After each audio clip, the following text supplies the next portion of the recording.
नमस्कार दोस्तों, मैं अंकुर उपाध्याय स्वागत करता हूं आप सभी का आपके अपने YouTube channel share market analysis में।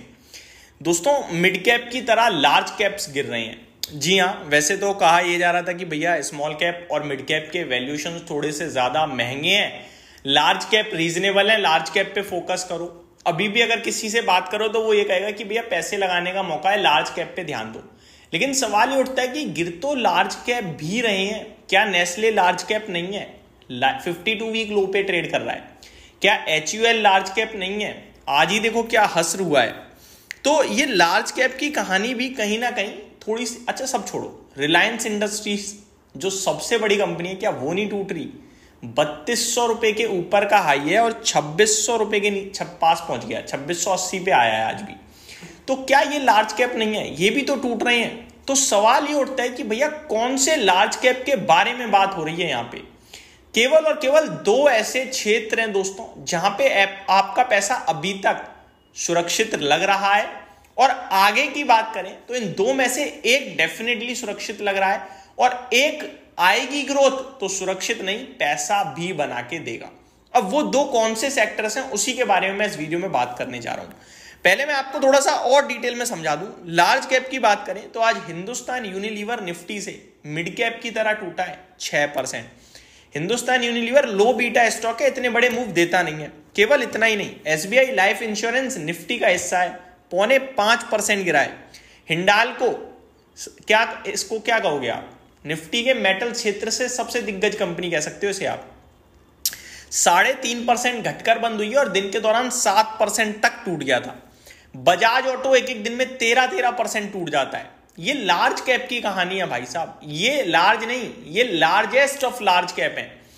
रिलायंस इंडस्ट्रीज आज नहीं गिरा है, लेकिन आप बीते कुछ समय का चार्ट देख लो, 6 महीने के तो लॉस पे ही ट्रेड कर रहा है I think Reliance industries. Bajaj auto देख लो आप, ब्रिटानिया 6200 से 5600 हो गया, पता भी नहीं चला किसी को। ITC देख लो आप, टाटा कंज्यूमर 10% निकल गया अपने रिजल्ट्स के बाद। तो लार्ज कैप में आपको सिलेक्टिव होना जरूरी है। अब दो सेक्टर्स कौन से हैं वो बताता हूं, आप सभी को पता भी चल गए होंगे। पहला है दोस्तों प्राइवेट सेक्टर बैंक, और ऐसा नहीं है सब कुछ होने के बाद बोल रहा हूं, मैंने वीडियो बनाई थी, मैंने आपसे कहा था कि आपका पैसा प्राइवेट सेक्टर बैंक में बनेगा, वहां फोकस करो। स्टॉक्स भी बोले थे, और जब इस क्वार्टर तो एक्सिस बैंक अपने नंबर्स के बाद भागा था 5-6%, लेकिन जब प्रीवियस क्वार्टर में 8% के समथिंग क्रैश हुआ था ना, तो मैंने वीडियो बनाई थी 1120 रुपए पे। ये अपॉर्चुनिटी है खरीदने के बारे में सोचो। इस बैंक के जो नंबर्स हैं वो खराब जरूर दिख रहे हैं, लेकिन अनुमान से खराब है, इसको खरीदो। इस क्वार्टर में कंपनी ने एक्शन दिया दमदार, नतीजे दमदार, और उसके बाद 6% भागा। तो ये आपको बता रहा है कि आपको फोकस करना है सिलेक्टिव जगह, प्राइवेट सेक्टर की बैंकें और IT स्टॉक्स। बस यही दो सेक्टर हैं जहां आप कहीं ना कहीं सेफ्टी फील करोगे। अब क्यों ऐसा हो रहा है वो भी समझाता हूं। दोस्तों, बाजार गिर रहा है, प्राइवेट बैंक किसी की पोर्टफोलियो में नहीं है, ना होने के पीछे रीजन है। रीजन रिटेल इन्वेस्टर्स की बात कर रहा हूं। HNI और FIIs तो वहीं खरीदारी DIIs और FIIs तो वहीं खरीदारी करते हैं, वो उनका फेवरेट रहता है। रीजन बीइंग जो रिटेल के पास नहीं है, क्योंकि रिटर्न्स नहीं दिए उन्होंने, सब भागा। लेकिन वो नहीं भागे, वहीं का वहीं 3 साल 2.5 साल से परेशान करके रखा हुआ है। HDFC बैंक की बात करूं तो 1450 और 1750 इस रेंज में 2 साल से बीत गया स्टॉक। रिटेल इन्वेस्टर वहां फोकस करता है जहां पे तेजी चल रही होती है, भाग रहा होता है जो स्टॉक, वो उसे पसंद आने लगता है, लाइफ लॉन्ग उसी में पैसा लगाना चाहता है, और जब गिर रहा होता है तो फिर बेच के भागता है। तो रिटेल इन्वेस्टर ने HDFC बैंक छुआ भी नहीं। एक्सिस बैंक चला जरूर है, बट कितना चला है, तो वहां भी पैसा नहीं गया। और ICICI बैंक तो बड़ा कछुआ है, चुपचाप चलता रहता है, किसी को बताता नहीं है, तो वो रिटेल इन्वेस्टर को पसंद नहीं आता, लेकिन बड़ा बेहतरीन परफॉर्म कर रहा है वो।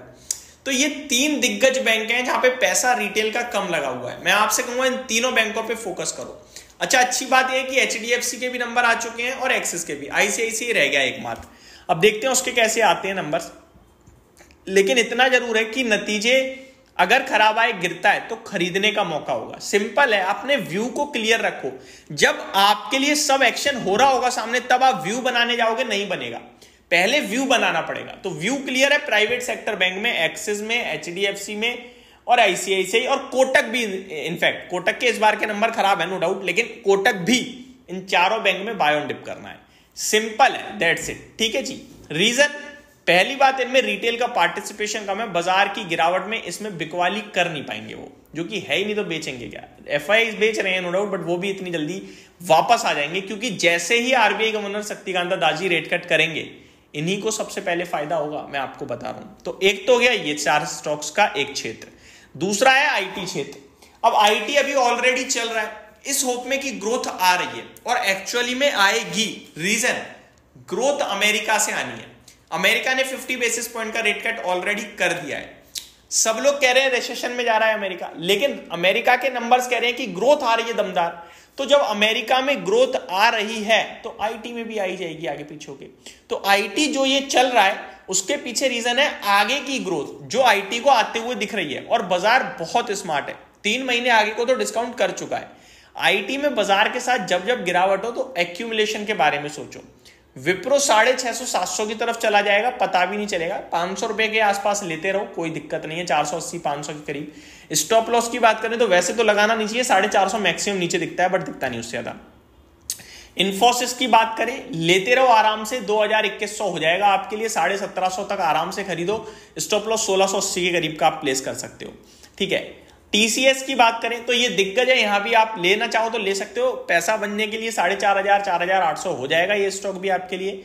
नीचे में स्टॉप लॉस थोड़ा डीप चाहो तो रखो तो अच्छा रहेगा, क्योंकि इसमें थोड़ा कम पार्टिसिपेशन रहता है, लोगों का एक्शन कम बनता है, बट पैसा यहां भी डेफिनेटली बनेगा। मिड कैप आप देख ही रहे हो, लाइफाई पे लाइफाई हिट कर रहा है। तो सिर्फ इतना ही समझाना चाहूंगा कि आपका पैसा सुरक्षित केवल यहीं हो रहा है, बाकी जगह पैसा बनेगा भी तो टूटेगा भी, और इस समय पैसा बनाना बड़ा मुश्किल पड़ रहा है। तो सोच समझकर निवेश करें, जल्दबाजी में बिल्कुल ना करें, टुकड़ों में करें, जो भी करें, और व्यू थोड़ा बड़ा रखकर करें। ये आज खरीदो कल बेचो वाला सीन खत्म हो चुका है। Thank you so much for watching this video. Have a great day guys.